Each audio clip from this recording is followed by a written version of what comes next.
నమస్తే సార్, మీ పేరండి? కారుమంచి దుర్గారావు. దుర్గారావు గారు, మీది ఏ ఊరండి? ఇబ్రహీంపట్నం. సార్, మైలవరం నియోజకవర్గానికి సంబంధించి వైసీపీ తరపున శరణాల తిరుపతి అనే వ్యక్తికి అయితే టికెట్ ఇచ్చారు. గత 5 సంవత్సరాలకి అయితే వైసీపీ నుంచి వసంత కృష్ణ ప్రసాద్ గారు ఎమ్మెల్యేగా ఉన్నారు. మరి అసలు ఆయన్ని కాదని చెప్పేసి ఇతనికి టికెట్ ఇవ్వడం ఈ ప్రాంతంలో అసలు ఎలా ఉంది? ఇప్పుడు ఇక్కడ ఎవరు గెలుస్తారని మీరు అనుకుంటున్నారు? వసంత కృష్ణప్రసాద్ గారిని కాదని అతనికి టికెట్ ఇవ్వలేదండి. సరణాల తిరుపతిరావు గారికి టికెట్ ఇవ్వలేదండి. జగన్మోహన్ రెడ్డి గారు ముఖ్యమంత్రి గారు ఒక కుటిలమైన నిర్ణయంతో సామాన్యుడనే పేరుతో సరణాల తిరుపతిరావు అంటే ఈ నియోజకవర్గం మీద ఎటువంటి అవగాహన లేని వ్యక్తిని, నియోజకవర్గం మీద ఎటువంటి అసలు ఈ నియోజకవర్గంలో ఏం జరుగుతుంది, ఈ నియోజకవర్గంలో వనరులు ఎక్కడ ఉన్నాయి, ఈ నియోజకవర్గంలో అభివృద్ధి ఎక్కడ చేయాలి, ఈ నియోజకవర్గంలో అసలు వాటర్ ఎక్కడ కావాలి అని ఎటువంటి ఎన్ని ఎకరాల పంట పొలాలు ఉన్నాయి, ఎన్ని ఎకరాల బీడు భూములు ఉన్నాయి, అసలు ఇక్కడ ఏముంది విస్తరణ ఏంటనే తెలియని అసలు నియోజకవర్గానికి ఆలు మొదలు తెలియని వ్యక్తిని తీసుకొచ్చి ఒక ఎమ్మెల్యే వ్యక్తికి నిలబట్టి ప్రజలను బలి చేయాలని చూస్తున్నాడు ఈ జగన్మోహన్ రెడ్డి గారు. నమస్తే సార్, మీ పేరండి? నా పేరు శనమూలి వెంకట్రావు, జీకుండూరు మండలం, మైలవరం నియోజకవర్గం. సార్, మీ నియోజకవర్గంలో ఒక పక్క కృష్ణప్రసాద్ గారు పోటీ చేస్తున్నారు తెలుగుదేశం నుంచి, వైసీపీ నుంచి శరణాల తిరుపతిరావు గారి వ్యక్తి పోటీ చేస్తాడు. అసలు నిజంగా ఆయన ఎమ్మెల్యే స్థాయి వ్యక్తి అంటారా ఈయన మీద పోటీ చేయడానికి?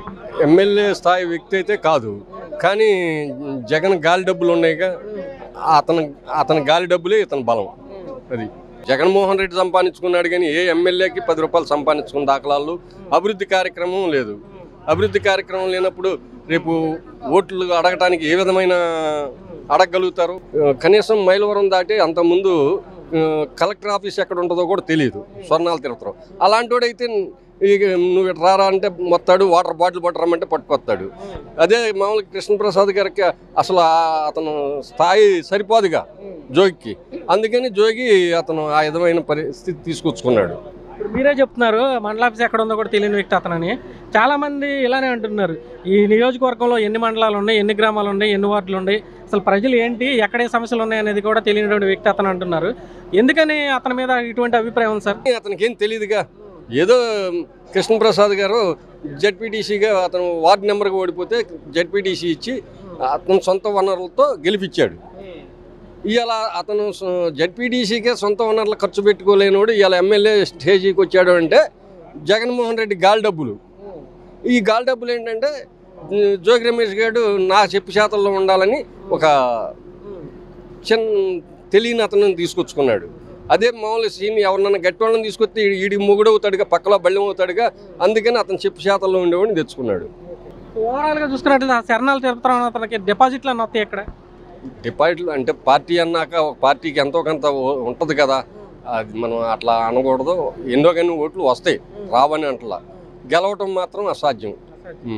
ఎంత మెజారిటీ రావచ్చు? నిజంగా గెలవడం జరిగితే 170 జగన్ గారు అన్నట్టు వస్తాయి. ఇక అసలు మామూలుగా చంద్రబాబు కూడా ఓడిపోతాడు. మరి అది. నా పేరు నక్క వెంకట్ అండి. వెంకట్ గారు, ఈ మైలవరం నియోజకవర్గానికి వచ్చేసరికి తెలుగుదేశం తరపున కృష్ణప్రసాద్ గారు పోటీ చేస్తున్నారు, అలాగే వైసీపీ తరపున శరణాల తిరుపతిరావు అనే వ్యక్తి పోటీ చేస్తున్నాడు. గతంలో అతను వార్డు మెంబర్గా ఓడిపోతే కృష్ణప్రసాద్ గారే కొంచెం దయతలిచి జడ్పీటీసీ ఏదో చేశారని చెప్తున్నారు. నిజంగా అతను ఎమ్మెల్యే స్థాయికి అర్హత కలిగినటువంటి వ్యక్తి? అసలు ఎమ్మెల్యే స్థాయికి అర్హత కలిగిన వ్యక్తి కాదు. అది కూడా ఏంటంటే వసంత కృష్ణప్రసాద్ గారు బీసీ బిడ్డ కాబట్టి పంచాయతీ వార్డు నెంబర్గా ఓడిపోయాడు కాబట్టి అతను కూడా జడ్పీటీసీకి సీట్ ఇప్పించి గెలిపించాడు కృష్ణప్రసాద్ గారు. ఆయన వాస్తవంగా ఏంటంటే జడ్పీటీసీకి కూడా కరెక్ట్ కాదు. ఏదో జగన్మోహన్ రెడ్డి గారు ఇక్కడ మైలవరానికి వసంత కృష్ణప్రసాద్ మీద ఏ మనిషి లేడు కాబట్టి ఈ టికెట్ ఖాళీ అవుతుంది కాబట్టి ఏదో ఆల్టర్నేట్గా ఎవరో పేరు ప్రతిపాదించాలి కాబట్టి మన సరణాల తిరుపతిరావు గారి పేరుని కేటాయించాడు. మైలవరం నియోజకవర్గంలో ఇవాళ వైసీపీ తరపున క్యాండిడేట్ లేరు. ఇవాళ క్యాండిడేట్ ఉన్నా రేపు బీఫారం ఇచ్చే టయానికి కూడా తిరుపతిరావుని క్యాన్సిల్ చేసే పరిస్థితులు కనపడతాయి. యాక్చువల్గా చెప్తే తిరుపతిరావు మీద కొన్ని ఏదో ఆరోపణలు కూడా ఉన్నాయి ఈ ప్రాంతంలో అని చెప్పి అంటున్నారు. ఎంతవరకు వాస్తవం? వాస్తవేనండి. ఆయన జడ్పీటీసీ ఆయన క్యారెక్టర్ ఏంటంటే రాయనపాడు వర్క్షాప్లో ముఠా మేస్త్రిగా పనిచేసినాడు, ప్లస్ మైలవరంలో రియల్ ఎస్టేట్గా పనిచేశాడు. ఏదో అవకాశం వచ్చింది కృష్ణప్రసాద్ గారి వల్ల జడ్పీటీసీ ఆయన కొన్ని బెట్టింగ్ల మీద చేశాడు. ఆయన మీద కొన్ని అపవాదాలు ఉన్నాయి. అది కొంతమంది అంటే కొంతమంది కొంచెం బయటపడతారు, కొంతమంది బయటపడరు. అది సార్, యాక్చువల్గా జోగి రమేష్ పెడన్ నియోజకవర్గం, కానీ ఈ నియోజకవర్గంలో అత్యధికంగా వేలు పెట్టి కృష్ణప్రసాద్ గారిని టార్చర్ పెట్టడం, ఇప్పుడు ఎమ్మెల్యే అభ్యర్థిగా ఉన్నటువంటి తిరుపతిరావు ఆయన చేతిలో కీలుబొమ్మగా మారడం అనేది జరిగిందని చెప్పేసి ఈ నియోజకవర్గంలో చాలామంది అంటున్నమాట. అందులో వాస్తవం ఎంత? అదే జోగి రమేష్ మరి ఆయన సొంత నియోజకవర్గం వదిలేసి పెనమలూరులో పోటీ చేయడం అంటే ఆయన ఫీడ్బ్యాక్ 25% ఉంది పెనమలూరు మైలవరం నియోజకవర్గంలో. అంటే వసంత కృష్ణ ప్రసాద్ని తట్టుకోలేని పరిస్థితిలో జోగి రమేష్ ఉన్నాడు, ఆయన మంత్రి హోదాలో ఉండి కూడా. నమస్తే పెద్ద, మీ పేరు? కోటేశ్వరరావు నా పేరు. కోటేశ్వరరావు గారు ఏ ఊరు సార్ మీది? పుత్తూరు తాడేపల్లి అండి. పుత్తూరు తాడేపల్లి అంటే మైలవరం నియోజకవర్గం. సరే, ఒక పక్క తెలుగుదేశం తరపు నుంచి కేపీ కృష్ణప్రసాద్ గారు పోటీ చేస్తున్నారు, వైసీపీ తరపు నుంచి శరణాల తిరుపతిరావు అని పోటీ చేస్తున్నాడు. మరి ఆ తిరుపతిరావు అనే వ్యక్తి అసలు కేపీ గారికి పోటీ అంటారు? అసలు పోటీ లెక్కలో లేడు ఆయన. సన్నాల తిరుపతిరావు ఎవరికి తెలియదు, కొత్తూరు తాడేపల్లి కానీ మైలవరం నియోజకవర్గంలో ఎవరికి తెలియదు, మాకు తెలియదు, ఆయన మొంగ కూడా తెలియదు, ఎప్పుడు చూడలేదు కూడా. అసలు పేరు ఎంతో వరకే, అంతేగాని ఇది మొన్న ఎంతో వరకే, అంతేగాని ఎవరు తెలియదు, ఎవరికి తెలియదు. ఆయన పంచాయతీ మెంబర్గా పోటీ చేసి ఓడిపోతే కృష్ణప్రసాద్ గారు దయతలిచి జడ్పీటీసీ కానీ ఏదో చేశారంట కరోనా టైంలో. మరి అటువంటి వ్యక్తి ఈ రోజు వచ్చేసి ఇక్కడ నేనే గెలుస్తాను, నాదే మెజారిటీ అని చెప్పేసి ఇష్టం వచ్చినట్టు మాట్లాడుతున్నాడు. ఎంతవరకు మీరు ఏమంటారు? అసలు మాకు తెలియదండి ఆయన. అతను ఎప్పుడు చూడలే మీరు? చూడలేదు, నేను దూరం చూడలే. ఆయన కూడా ఎమ్మెల్యే అభ్యర్థిగా ప్రకటించారుగా, ప్రచారానికి వస్తారుగా, మీ ఊరు కూడా రాలేదు ఆయన? ఇంతవరకు రాలేదండి, రాలేదు. ఎలలేరు వచ్చాడంట. వాడు మీ నియోజకవర్గంలో ఈ శరణాల తిరుపతిరావు అనే వ్యక్తి డిపాజిట్లు అన్నీ వస్తాయి? అసలు డిపాజిట్లు వస్తాయి నమ్మకం. ఇది నేను అనుకుంటూ డమ్మి, ఇప్పుడు వరకు డమ్మి అనుకుంటున్నా బాస్, నమ్మట్లే నేను. నమస్తే సార్, మీ పేరండి? నా పేరు గోపి అండి. గోపి గారు మీదే ఊరు సార్? కొత్తూరు తాడపల్లి అండి, కొత్తూరు. సో మైలవరం నియోజకవర్గం. సరే, ఈ నియోజకవర్గంలో వైసీపీ తరఫున టీడీపీ తరఫున ఎవరెవరు నిలబడ్డారో మీకు తెలుసు. ఒక పక్క కేపీ గారు ఉన్నారు, ఇంకో పక్క శరణాల తిరుపతిరావు గారు ఉన్నారు. సో ఇక్కడ ఎవరు గెలుస్తారని మీ ఉద్దేశంలో అయితే ఎవరు అనుకుంటున్నారు? నేనైతే కేపీ గారు గెలుస్తారు అనుకుంటున్నాను. ఇప్పుడు వైసీపీ తరఫున ఉన్న వ్యక్తి ఈ నియోజకవర్గ వ్యాప్తంగా నిజంగా తెలుసా అందరికీ? ప్రస్తుతం ఇప్పుడు వరకు ఇంకా తెలియదు, ఇప్పుడే కొంచెం బయటకు వస్తున్నాడు ఆయన. ఏంటి సార్ అతని పరిస్థితి ఏంటి, అతని బ్యాక్గ్రౌండ్ ఏంటి మీకు తెలుసు అంటున్నారు కదా? మనకు అంత దూరం తెలియదండి. ఆయన నేను ఇప్పుడే ఈ ఎలక్షన్ కోడ్ వచ్చినాకే సరణాల తిరుపతిరావు అని పేరు అంటారు, అంతకుముందు నాకు తెలియదు. పేరండి? నా పేరు ఏడా రామకృష్ణ. సార్, ఇక్కడ తెలుగుదేశం పార్టీ తరఫున కేపీ గారు పోటీ చేస్తున్నారు, వైసీపీ తరఫున శరణాల తిరుపతిరావు అనే వ్యక్తి పోటీ చేస్తున్నాడు. ఈ శరణాల తిరుపతిరావు అనే వ్యక్తి అసలు ఇక్కడ కృష్ణప్రసాద్ గారికి తగిన వ్యక్తి అని అంటారు, అసలు అతను పోటీకి అర్హుడేని అంటారు మీరు? ఏ రకంగానూ అనర్హుడు. ఎందుకంటే సర్నాల తిరుపతిరావు అనే అతను ఈ మైలవరం నియోజకవర్గంలో ఎవరికీ తెలియదు. అలాంటి అతను తీసుకొచ్చి జగన్మోహన్ రెడ్డి ఇంకా ఒక నియంతలాగా ఏమీ తెలియనోడిని, ఎవరికి పరిచయం లేనోడిని, నేనేదో ఒక సామాన్యుడిని తీసుకొచ్చానని చెప్తున్నాడు. అసలు అందులో వాస్తవమే లేదు. సామాన్యుడిని తీసుకొచ్చి ఇంకా పాతకాలంలో లాగా జమీందారులు వాళ్ళు ఏదో వాళ్ళ అట్లా ఊళ్ళల్లో గ్రామాల్లో ఎవడో నిలబెట్టి పంచాయతీ పేషెంట్ ఆన్లైన్లో చేసి అంతా వీళ్ళే దోచుకుంటాకి చేయటానికి, ఆ వ్యక్తికి ఓటేయటానికి మైలవరం వాళ్ళు ఎవరు ఆసక్తి చూపట్ల. ఈ ప్రాంతానికి చెందినటువంటి వ్యక్తి ఇక్కడ ఓడిపోతే పెడన పంపించారు, మళ్ళీ పెడన నుంచి పెనమలూరు వచ్చాడు జోగి రమేష్ అనే వ్యక్తి. అతను ఎంతసేపు ఇక్కడ కుట్రలు చేయడం, ఇప్పుడు ఎమ్మెల్యేగా నిలబెట్టినటువంటి వ్యక్తి ఎవరైతే ఉన్నారో తిరుపతి, అతన్ని తొత్తుగా పెట్టుకోవడం చేశాడంట. అందులో ఎంతవరకు వస్తుంది? 100% అది నిజమే. ఒక మైలవరం ఎమ్మెల్యే వసంత కృష్ణప్రసాద్ గారని పేరే కానీ ఆయన ఇది ఏదీ జరగలేదు. మొత్తం మైలవరం మొత్తం జోగి రమేష్ గ్రిప్లో పెట్టుకొని mining mafia, liquor mafia, sand mafia, ఇది అన్నీ మొత్తం చేసిందంతా జోగి రమేషే. ఆ రోజు ఏదో చంద్రబాబు నాయుడు ఇంటి మీదకి దాడి చేసి ఏదో మంత్రి పదవి తెచ్చుకున్నాడే కానీ ఏ మాత్రానికి మా సామాజిక వర్గంలో అసలు అతన్ని చాలా ఇదిగా పరిగణిస్తున్నాం మేము. నమస్తే సార్, మీ పేరండి? నా పేరు మేడా శ్రీనివాసరావు, కొండపల్లి మైలవరం కాన్స్టిట్యున్సీ. సార్, ఈ నియోజకవర్గానికి వచ్చేసరికి కేపీ గారు తెలుగుదేశం పార్టీ తరఫున పోటీ చేస్తున్నారు, కృష్ణప్రసాద్ గారు.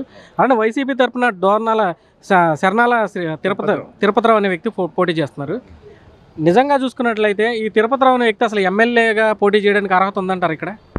మీరు ఇప్పుడు ప్రస్తుతానికి కృష్ణప్రసాద్ గారి యొక్క ఫాలోయింగ్ ఏందో మీరు చూస్తున్నారు. మరి గతంలో ఆయన గారు చేసిన మంచి పనులే కానీ దానికి నిదర్శనమే దీనికి ఒక ప్రాముఖ్యత. రెండోది, తిరుపతిరావు గారి విషయానికి వచ్చేటప్పటికల్లా ఒక బీసీ అభ్యర్థి. మరి ఈ నెల రోజుల నుంచి మేము చూస్తున్నాము, ఇక్కడున్న పరిస్థితుల్లో ఆయన వెనక క్యాడర్ కానీ ఎటువంటిది ఏదీ లేదు. మామూలుగా వస్తున్నారు, ఏదో కలుస్తున్నారు, జనాలు వెళ్ళిపోతున్నారు. ఎలా సార్ ఈ నియోజకవర్గంలో అసలు వైసీపీ పరిస్థితి ఎలా ఉంది? అసలు ఆ వ్యక్తిని డిపాజిట్లన్నీ వస్తాయి అతనికి, తిరుపతిరావు అభ్యర్థి పరిస్థితికి వస్తాయి. అభ్యర్థి పేరు కానీ ఏది కానీ ఇంతవరకు జనాల్లో లేదండి. వాస్తవంగా ఒక బీసీ అభ్యర్థిగా ఏదో నుంచోబెట్టారు కానీ ప్రస్తుతానికి మాత్రం కృష్ణప్రసాద్ని ఢీకొట్టే అంత ఇదైతే లేదు ఆయనకి. తిరుపతిరావు గారు మాత్రం శూన్యం సార్, ఎటువంటి ఇది మాత్రం లేదు. నమస్తే సార్, మీ పేరండి? నా పేరు రామకృష్ణ వరప్రసాద్. సార్, మీది ఏ ఊరు సార్? మాది జీకొండూరు మండలం, కొండముక్కల. సో మైలవరం నియోజకవర్గంలో తెలుగుదేశం పార్టీ తరఫున కృష్ణప్రసాద్ గారు పోటీ చేస్తున్నారు, అలానే వైసీపీ తరఫున శరణాల తిరుపతిరావు అనే వ్యక్తి పోటీ చేస్తున్నాడు. ఈ శరణాల తిరుపతిరావు అనే వ్యక్తి అసలు ఎమ్మెల్యేగా నిలబడడానికి అర్హత ఉందా సార్ ఇతను? వాస్తవంగా ఎవరైనా నిలబడవచ్చు, కానీ అతను ఇంతకుముందు 2013లో వార్డు మెంబర్గా ఓడిపోయాడు. తర్వాత ఇదే కృష్ణప్రసాద్ గారు మళ్ళీ మొన్న ఆయన జడ్పీటీసీగా 2021లో జడ్పీటీసీగా పోటీ పెట్టి ఇదే కృష్ణప్రసాద్ గారు గెలిపించుకోవటం జరిగింది. అంతే తప్పితే అతనికి ఏ విధంగా కూడా ఎమ్మెల్యే క్యాండిడేట్ అని మాత్రం ఇక్కడ ఎవరు అనుకోవట్లేదు. ఇప్పుడు ఎమ్మెల్యేగా ఇప్పుడు నిలబడాలి చేయాలంటే ఈ ప్రాంతం మీద మొత్తం పట్టు ఉండాలి. నిజంగా అతనికి ఈ నియోజకవర్గం గురించి పూర్తి అవగాహన ఉందా సార్? అతను వాస్తవంగా అతనికి ఈ నియోజకవర్గం గురించి ఏమీ తెలియదు, ఎందుకంటే ఇది సత్యం. ఏదో మరి వాళ్ళ క్యాండిడేట్ లేక ఇక్కడ ఏదో బీసీ అనే నినాదంతో తీసుకొచ్చి ఇక్కడ పెడతాం తప్పితే అతనికి వాస్తవంగా ఈ నియోజకవర్గం గురించి ఏమీ తెలియదు. వాస్తవంగా అతను ఉండే మైలవరం మండలం గురించే తెలియదు, ఇంకా నియోజకవర్గం గురించి ఏం తెలుస్తుంది. తిరుపతిరావుని కూడా వీళ్ళ చెప్పు చేతల్లో ఉండే ఉద్దేశంతో తిరుపతిరావు అనే క్యాండిడేట్ని కూడా వీళ్ళు పెట్టడం జరిగింది. అతనైతే వీళ్ళు చెప్పు చేతల్లో ఉంటాడు, ఏది చేసినా కూడా చూస్తూ ఊరుకుంటాడు, మన కోచింగ్ చేయడానికి ఉద్దేశంతోనే అతన్ని పెట్టడం జరిగింది. ఈ జోగి రమేష్ కానీ ఇక్కడ ఉన్న నాయకులు కానీ. వైసీపీ తరపున నిలబడిన తిరుపతిరావు అనే వ్యక్తికి అసలు నిజంగా డిపాజిట్లు అని వస్తాయి అంటారు ఇక్కడ? వాస్తవంగా అయితే ఎమ్మెల్యేగా అతనికి పోటీ చేసేంత ఇది లేదు. కాకపోతే ఏంటంటే ఒక బీసీ అనే పేరు మీద పోటీ పెట్టడం జరిగింది. అది కూడా ఇవాళ అతను వెనక నడిపించేది కూడా అందరూ పెత్తందారులు, వీళ్ళే నడిపిస్తున్నారు. అతను ఏంటంటే నామక ఏదో దండం పెట్టుకుండా తిరగటం తప్పితే మిగతా విషయాల్లో అతని ప్రమేయం ఏమీ లేదనేది కూడా ఒకవైపు చెప్తా ఉన్నారు.